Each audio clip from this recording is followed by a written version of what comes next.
começar o próprio termo, mobilizar os cidadãos. Mobilizar os cidadãos. E depois, logo no princípio, uma frase também muito interessante, que é: não há alternativa. Não há alternativa à mobilização dos cidadãos. Quer dizer, portanto, que esta tarefa de mobilizar os cidadãos é algo que nenhum político pode deixar de lado, pode esquecer, pode menosprezar. E é bom, porque às vezes, e daí eu penso que começa muito do que a política tem hoje de negativo, é que os políticos esquecem de falar com os cidadãos. Esquecem-se de que falam com os cidadãos e têm de ser ouvidos pelos cidadãos. E mais ainda, às vezes esquecem-se que os cidadãos raciocinam. Às vezes esquecem-se que os cidadãos raciocinam. E nos tempos que correm, já agora deixem de ir mais longe ainda, estamos aqui a falar dos Facebook, e que os tempos que correm são muito diferentes dos tempos de há 20 ou 30 anos atrás. Talvez nem precisamos de recorrer. Porque naquele tempo, o político dizia hoje uma coisa, e passado 3 meses já ninguém se lembrava disso. Nem ele próprio. Muito menos os cidadãos. Mas hoje, fruto dos meios que estão ao alcance de todos, nomeadamente o Facebook, é muito fácil pôr um político a repetir o que disse 2 ou 3 vezes antes, e a confrontá-lo com a sua própria contradição. É muito fácil. De outra maneira, usando um termo muito claro, a mentira sempre teve a perna curta. Mas hoje em dia, ainda mais verdadeira. E os políticos não se podem esquecer disto. Porque os tempos são outros e a realidade é outra. As pessoas estão cada vez mais atentas, cada vez mais exigentes com os seus políticos. E político que não pensa nisto é um político condenado. Há aqui também uma outra frase muito interessante, que é salientar que os problemas que hoje temos na nossa sociedade são problemas do coletivo. São problemas de todos nós. Não são só problemas dos políticos, obviamente que são a eles que cabe a tarefa primordial de tentar procurar os caminhos que conduzam às soluções, mas não se pode esperar que o político faça tudo, muito menos que sozinho conseguir encontrar a solução para os problemas.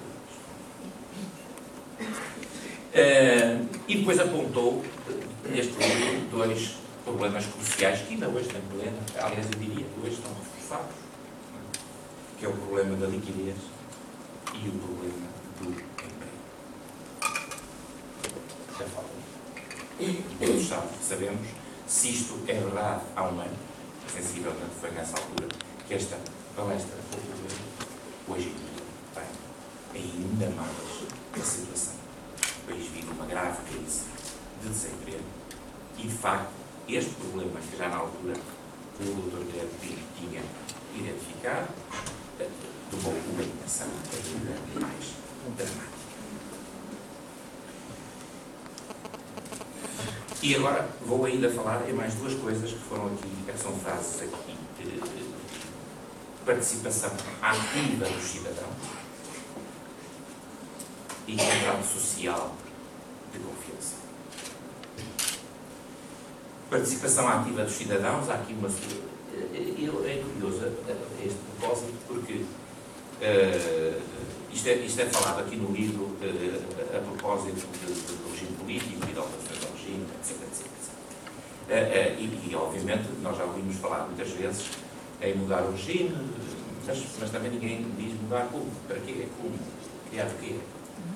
Bom, mas o Dr. Guilherme Pinto, curiosamente, diz já aqui uma pista para a solução de pôr os cidadãos a participar ativamente na vida política e não só, na vida social, na vida de todos os dias, que tinha a ver com a solução que adiantou de aleatoriamente se escolherem cidadãos e eleitores para fazerem parte de um conselho consultivo que pudesse existir no âmbito o poder positivo ou outro tipo que pudesse existir no âmbito da autarquia. Portanto, o cidadão não é candidato a coisa nenhuma, o cidadão é escolhido aleatoriamente para fazer parte de um órgão e, portanto, ele tem ali a oportunidade de participar. É chamado de uma forma muito direta à participação ativa e à contribuição para a resolução dos problemas de todos. E o contrato social de confiança, que hoje e cada vez mais assume um papel preponderante. E mesmo até, já agora, deixem que lhes adiante isto, eu acho que hoje o nosso maior problema na sociedade portuguesa, para além da falta de liquidez, para além do desemprego, é a falta de confiança. Infelizmente, nós hoje temos uma falta de confiança gritante nos nossos políticos. E isto é dramático, porque não há nada que se consiga fazer na vida sem confiança. O doente precisa de confiar no médico, o cidadão precisa de confiar no seu advogado, o empresário precisa de confiar nos seus colaboradores e os cidadãos precisam de confiar em quem os governa. Porque só assim é que estão disponíveis para investirem, para contribuírem ativamente para uma determinada sociedade. E, portanto, este aspecto da falta de confiança é um aspecto fulcral e fundamental. E estou convencido de que nós nem nenhuma sociedade consegue resolver os seus problemas havendo falta de confiança nos seus dirigentes. Eu não vou alongar mais, porque eu já deixei aqui uma série de pistas para o Dr. Guilherme Pinto, pegando no seu livro. E já agora, mais uma vez, deixo que o felicito por ter assumido que é um político. Este é o aspecto mais relevante que eu saliento daqui. E, portanto, pegando aqui no que já disse há cerca de um ano, possa, de certa maneira, relançar mais uma vez o debate de cá de coisas. O doutor vai dizer 50 vezes, mas eu penso que terão que ser ditas 60. Porque, ou seja, nós nunca nos devemos cansar de dizer muitas das coisas que são aqui ditas. E algumas eu anotaria aqui, mas outras mais poderia naturalmente respirar deste ser. Muito obrigado.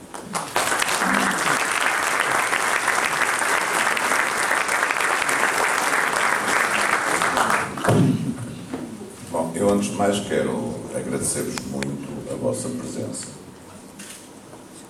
Devo dizer que na minha vida acho que a maior parte das coisas boas que me aconteceram, com exceção de uma que foi muito recente, foram fruto do acaso, e até este livro é fruto do acaso. Eu nunca procurei, tirando o primeiro que escrevi, porque, enfim, é uma coisinha lá para o mar pequena vezes, não vale a pena ninguém andar à procura, porque acho que não está a ver. Não foi minha intenção escrever este livro. Este livro é apresentado aqui hoje, nesta casa, e quero agradecer muito ao professor Luís Castilho e a todos cá, porque este livro só existe por causa do SCAP. O SCAP comemorou o ano passado 125 anos. A determinado momento, o SCAP procurou saber como é que ia encerrar um conjunto de atividades que estava a promover, entre as quais as conferências, e com uma honra, e na vida é assim, com uma honra de ser o último. E a conferência foi feita na Câmara Municipal de Matosinhos, para se celebrar os 55 anos do SCAP, e na altura eu escolhi como tema aquilo que me parecia mais importante, que era mobilizar os cidadãos. Que é uma coisa que acho que todos nós andamos à procura de uma resposta. Mas todos nós fugimos para os lugares comuns, onde não está a resposta, porque a resposta não está nos sítios onde a gente a procura. Portanto, este não era bem um livro, isto é mais um grito, é um resultado de uma paixão, e é uma paixão dupla, porque foi a minha paixão pela política e por aquilo que vivo, que fez com que eu fizesse a conferência, portanto, que eu fiz, e foi a paixão depois da Isabel, que um dia, quando acordei, tinha o livro, tinha a minha conferência sobre a forma de livro, E eu, nessa altura, já não hesitei em pô-lo e divulgá-lo a todos, até porque aquilo que ele tinha dito estava dito, portanto estava registado, e portanto não havia como fugir, não é como aqueles políticos que se gostam de se desmentir, embora a gente também vá mudando, porque, como diria o Mário Soares, só os vulgos é que não mudam, e portanto eu não acho que ninguém precise ser constante até ao fim. Mas isto é fundamentalmente um grito de paixão, acreditem. E a melhor coisa que me está a acontecer é ver ou poder partilhar convosco esta paixão. Porque eu vou dizer qual é o meu maior desgosto como político. É não conseguir mobilizar os meus cidadãos à volta do muito que nós conseguimos obter, do muito que a nossa comunidade fez, do muito que a nossa comunidade alcançou, do muito que está feito e bem feito, e que a comunidade passa a vida a desfazer, ouvindo o velho Restelo, que permanentemente acha que nada aconteceu, que nunca se fez nada. Se lerem o livro, ele é muito simples de ler, vão verificar que é esta a mensagem que eu entendo ver passar. Porque primeiro nós temos que combater 5 contradições. Primeiro esta questão da confiança e desconfiança. Nós vivemos hoje, e hoje é o ponto mais alto, porventura, da desconfiança dos portugueses de uns para com os outros. Não só da desconfiança dos cidadãos para com os políticos, de uns para com os outros.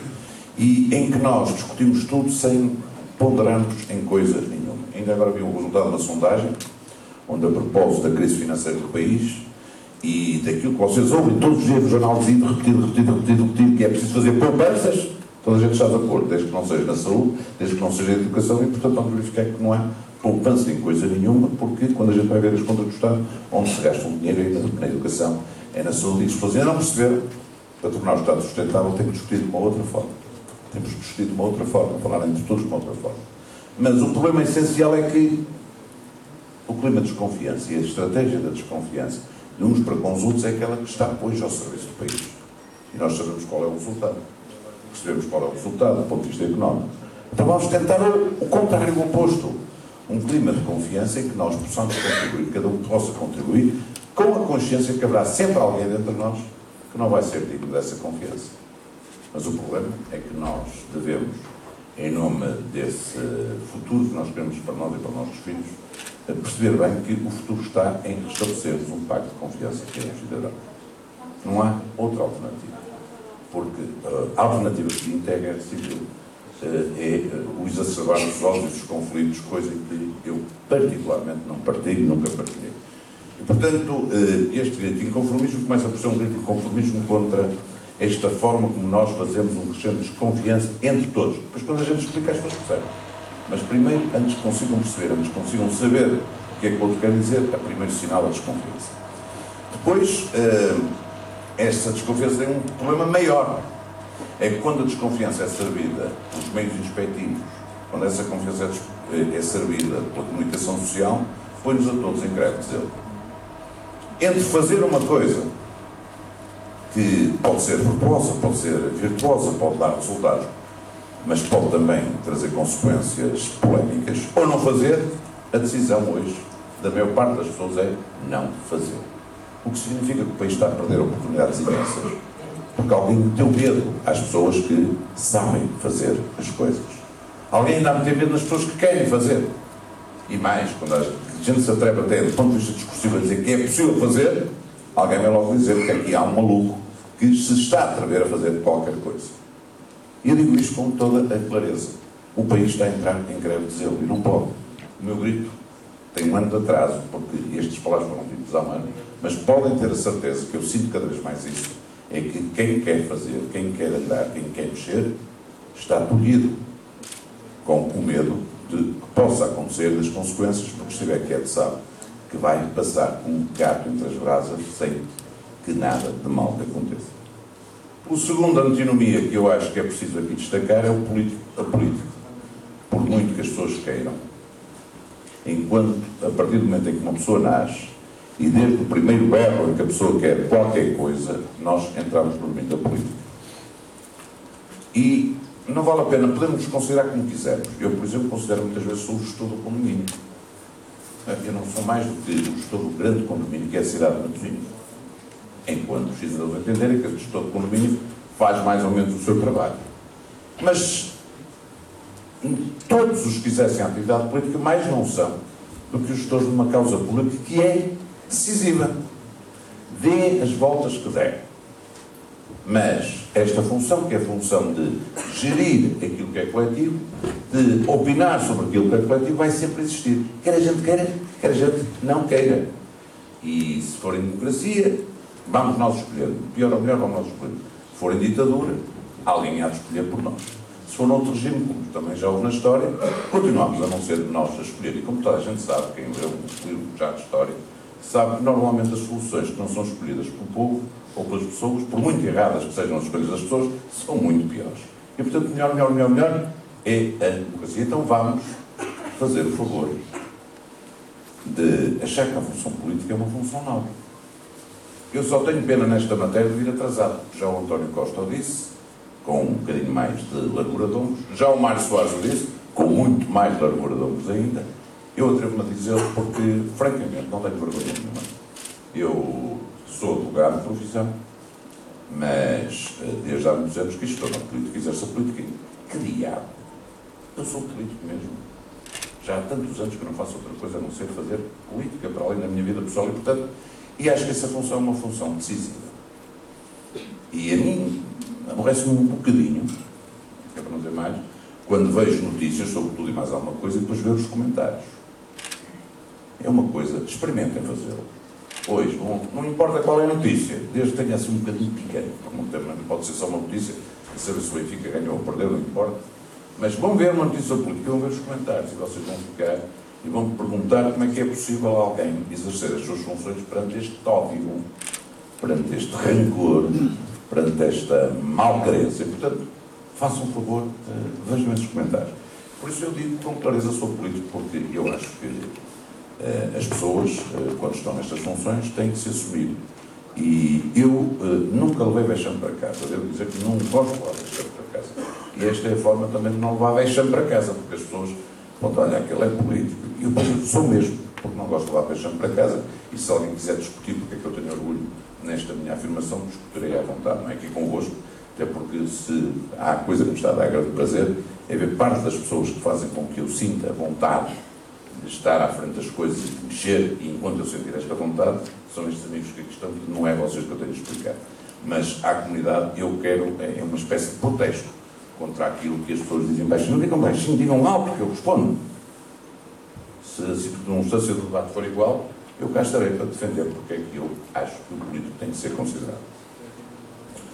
O outro ponto é um grito também contra a forma como nós passamos a vida, digamos, a fazer planos gerados, contra a sustentabilidade, que eu entendo que é decisiva, aliás é a palavra que eu mais gosto, porque acho que nós só podemos desejar ter o que temos prolongando do tempo, não faz sentido termos um momento de bem-estar que depois desaparece, nem faz sentido termos a possibilidade de ter ou não ter, mas se ele for sustentável contra a perspectiva das pessoas que acham que o país não pode ser riqueza, que o país não pode produzir, que o país não pode ter estradas, que o país não pode ter hospitais, porque não temos dinheiro, nem conseguimos. Aliás, a maior parte dos luxos que falam são coisas de primeira necessidade que os cidadãos usam no seu dia-a-dia. E o que é certo é que quando as pessoas dizem, então vamos cortar. Não, pelo menos na saúde. Vejo os jornais de hoje, aliás, este exemplo, quando há bocado pensei o que é que vos havia de dizer, pensei claramente e olhei claramente esse exemplo que vem hoje, acho que é o I, eu leio, não sou como o Cavaco, peço desculpa, eu leio mesmo jornais, não vejo televisão, mas leio jornais, porque gosto de estar informado, e diz lá claramente, houve uma sondagem em que dá o professor Marcelo Rebelo de Sousa como o melhor candidato à presidência da República, e depois uma sondagem sobre o que é que deve ser a política no orçamento do Estado. Então toda a gente diz, cortar sim, cortar, o quê? As autarquias, porque ninguém percebe o que é que as autarquias fazem. No dia em que perceberem que as autarquias são jardins, que as autarquias são as escolas, que as autarquias são não sei o quê, nessa altura, não, mesmo nas escolas, menos os lixos, menos os jardins, e então não se corta em nada. Bom, também não pode ser isto. Nós temos que perceber que temos de tornar o Estado sustentável. E melhor é discutir com alguma abertura em que é que nós temos que racionalizar o Estado. Mas perceber que o Estado não é um ladrão. Aliás, o Estado não existe. O Estado somos nós. O Estado é cada uma pessoa que leva o filho à escola. O Estado é cada uma das pessoas que anda no transporte público. O Estado é cada uma das pessoas que percorre as estradas que o país construiu. O Estado é isto. Não existe Estado, para além dos funcionários, mas os funcionários também são um meio do exercício do Estado. O Estado não existe. O que existe são estas funções que nós desejamos que existam. E, portanto, se é preciso, se não temos dinheiro para as pagar a todas, vamos nós fazer as contas de todos. Mas de uma outra forma, que não esta discussão absurda que está a acontecer. Depois é outra questão que eu acho que é muito importante, sobretudo porque foi o desafio que foi na altura lançado, que é a seguinte. Nós hoje não temos quase nenhum naquilo que respeita ao comandar os destinos do nosso país nem do mundo. Eu já digo isto há muito tempo e continuo a pensar o mesmo, é que enquanto hoje qualquer decisor a nível de especulação toma uma decisão qualquer ou estará a tomar, e há hoje uma espécie de governo mundial do ponto de vista económico, não há um governo mundial do ponto de vista de dominar a economia. Aliás, isso está-se a notar na Europa, é o grande problema, não vou estar a discutir isso, mas esta consciência da nossa incapacidade para influenciar os resultados a nível mundial não nos pode paralisar, senão estamos perdidos. Nós temos que começar a responder cada um no seu caminho, a nível local, temos que começar a responder e a rabiar para podermos dar uma resposta ao futuro. Se nós estivermos parados apenas à espera que alguém na Alemanha, alguém nos Estados Unidos decida o que é que nós vamos fazer a seguir para responder a esta crise, nós vamos ter aqui um problema dramático. E depois, a última palavra é sobre o derrotismo e a determinação, que é a coisa que mais constrangedora, e acreditem que é aquilo que eu me apetece mais vezes gritar algo.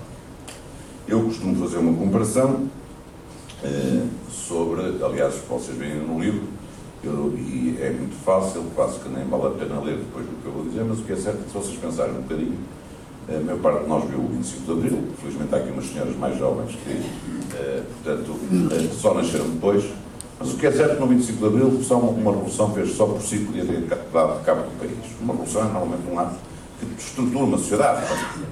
Depois, antes do 25 de Abril, um ano antes, tinha-se dado a maior crise do petróleo, uma coisa que avassalou as economias todas. Depois nós tivemos uma economia completamente destruída por nós próprios, não importa, agora foi assim, não vale a pena dizer quem teve culpa, nem vale a pena dar atrás os culpados, mas o que é certo é que a economia foi destruída por duas vias. Pela via daquilo que se passou internamente e pela via do facto que nós temos que mudar completamente a economia. Tínhamos uma economia virada para as ex-colónias e para a guerra e passámos a ter uma economia virada para outra coisa qualquer, mas já não era aquela, era uma outra que nós não estávamos habituados a fazer. E de repente, no ano seguinte, apareceram 10% dos portugueses vindos das ex-colónias completamente angustiados, para não dizer outra coisa, revoltados. Ninguém que tinha perguntado se eles queriam ou não queriam a descolonização. Não estou agora a discutir a descolonização bem evidente, mas o que é certo, estou a constatar, é que apareceram de repente 10%, isto é, cerca de 500 mil portugueses que regressaram com uma mão atrás e outra à frente, como costumam dizer, que foram integrados sem qualquer tipo de problemas. E este foi o pano de fundo com que arrancou a democracia em Portugal. Eu diria que a criança, quando nasceu, tinha todas as condições para não sair da incubadora. Não estou a repetir aqui o Santana Lopes e a história da incubadora, mas o que é certo é que o 25 de Abril e aqueles anos podiam ter dado um resultado. E, no entanto, eu olho agora à distância para aquilo que é o meu país, o país que a nossa geração construiu, e não há qualquer semelhança. Não há qualquer semelhança, não vou agora fazer-vos perder tempo, mas pensem o que era o... Bom, basta dizer que em Matosinhos nem sequer havia água na torneira. Esta coisa de eu tomar banho todos os dias, que é uma coisa que gosto muito, logo pela manhã não havia. Tínhamos que ir buscar água ao poço, nas casas tinham um poço.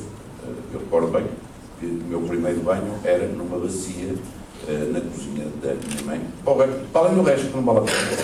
Qualquer um de vocês pode fazer essa comparação. Ora, um país que conseguiu nesta história, não tem o direito de ficar derrotista.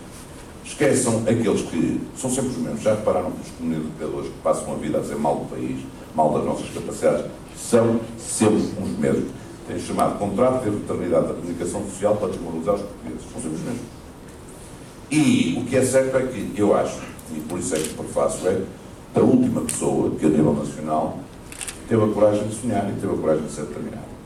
Não importa agora, cometeu erros, de certeza absoluta, porque eu próprio cometo erros todos os dias, quem me acompanha de perto sabe, mas não tenhamos dúvidas que tivemos o azar dos tábuas, se não for a crise internacional de 2008, quando tivemos o déficit mais baixo da história, nós estaremos aqui a encontrar uma outra coisa qualquer. Mas o que é certo é que nós, naquela altura, semeámos coisas que ainda hoje são decisivas para a moralização do país.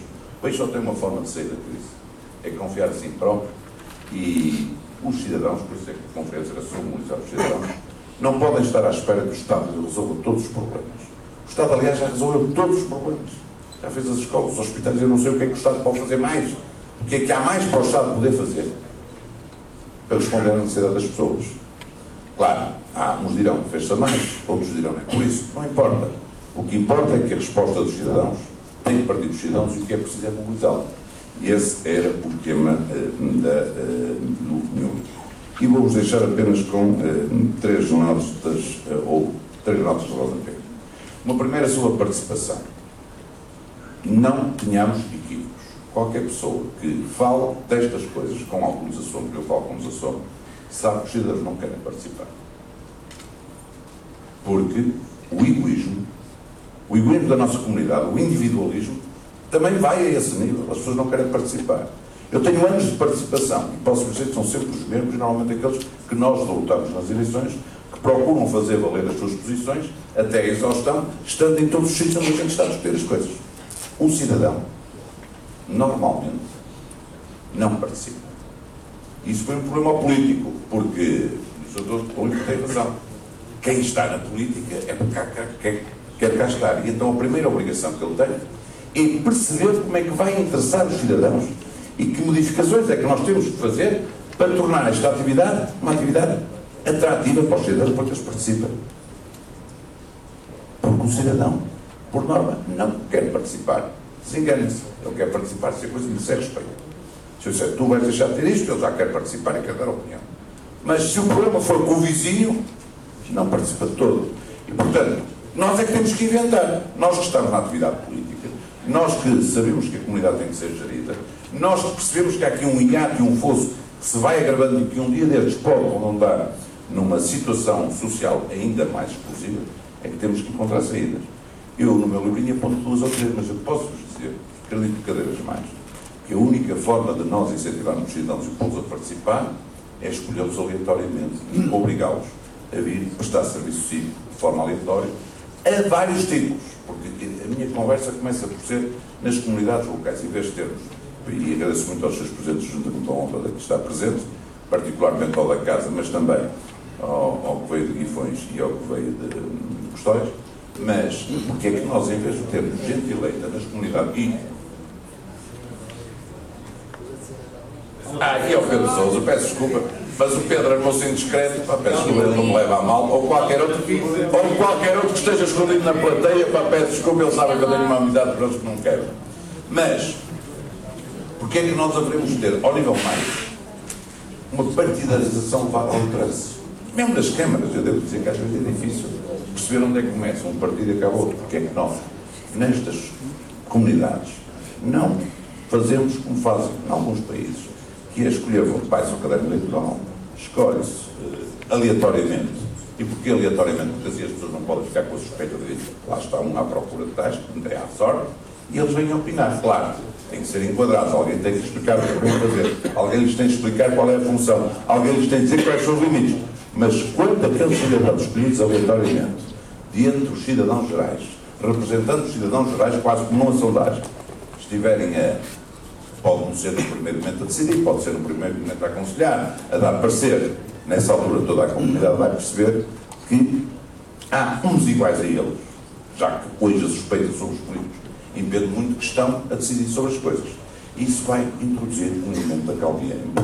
Eu não tenho dúvidas nenhumas que este vai ser o caminho, mesmo das democracias, porque há um limite à vontade e à forma de participação. Mesmo nós, vamos lá ver, um exemplo é fácil, qualquer um põe-se a ler o jornal, só lê as notícias que lhe interessam. O resto, que está lá, o jornal é composto de muitas páginas, fica eternamente por ler.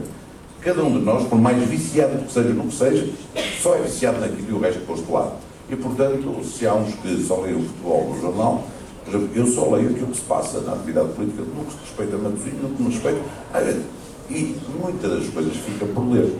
Portanto, mesmo eu tenho limites e sou um político completamente viciado em política, mas tenho limites. E, portanto, o que é que os cidadãos comuns não têm limites? Portanto, temos é que encontrar novos políticos de forma de os interessar.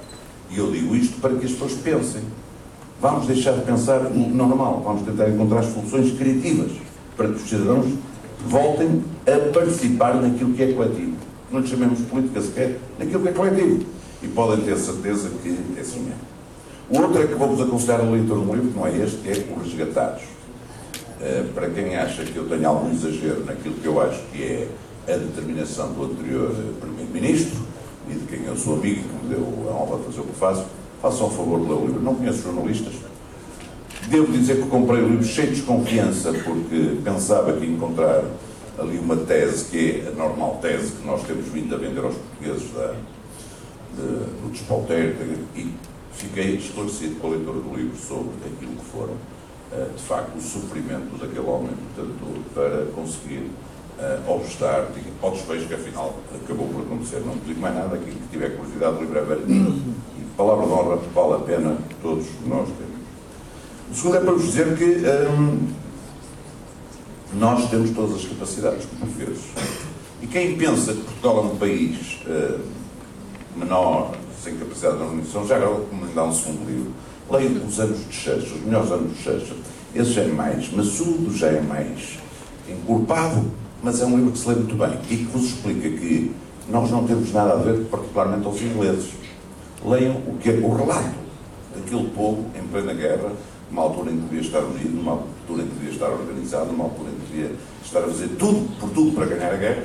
Vocês verificarão lá o retrato. Se a gente disser que ali não é Inglaterra, que era Portugal, toda a gente acreditaria, porque nós temos aquela coisa boa, que naquela anedota de o português e o espanhol, que estão os dois a dizer, diz o português e Portugal, nós dizemos mal do nosso país todos os dias, o espanhol diz, nós também. Dizem mal de Espanha, não dizemos mal de Portugal. E nós deixamos que isto, e nós, o que é grave é que nós deixamos que isto nos cola à pele. Nem necessidade nenhuma. Não me vou hoje amassar, mas a minha tese é que o português é o povo mais curioso e criativo da história. Só por isso fomos os únicos saímos das estepes da Rússia, como todos os outros, chegámos aqui ao ponto mais longínquo da península e ainda fomos ver o que é que havia do outro lado do mundo. Mas isso é para outro dia, não é para hoje, porque... E finalmente, para quem, só para terminar, para vos dar uma nota de confiança, aprendam a ler as pequenas notícias. Eu hoje li uma notícia que é com isto que encerro, porque eu gosto muito do humor. O humor também faz parte muito importante da vida, que eu gosto mais de me rir, ao contrário do que as pessoas pensam, eu gosto mais de me rir. Eu hoje li uma notícia fantástica, que diz bem de Portugal, e que vos aconselho a ler, só não sei qual é o jornal. É que Portugal, imaginem só, é o país que sabe melhor produzir tomates. Vocês estão-se a rir. Mas é este tipo de notícias que vale a pena nós olharmos. É que sabe o que é que dizia a notícia? Portugal é o país que mais consegue produzir por hectare. É o segundo país, não é o primeiro, é o segundo país que melhor organização tem na produção daquele produtor agrícola. É o país que melhor explora a terra. E, portanto, eu fiquei cá para mim a pensar, e peço desculpa, vocês conhecem e sabem que eu sou um bocadinho iconoclasta. Se nós sabemos tratar tão bem o tomate, porque é que não devemos tratar bem o resto do país? Dá força, dá ânimo, porque eu às vezes, para mim próprio, também tenho que ir ler o livro para ganhar ânimo, porque isto está muito difícil. Um abraço.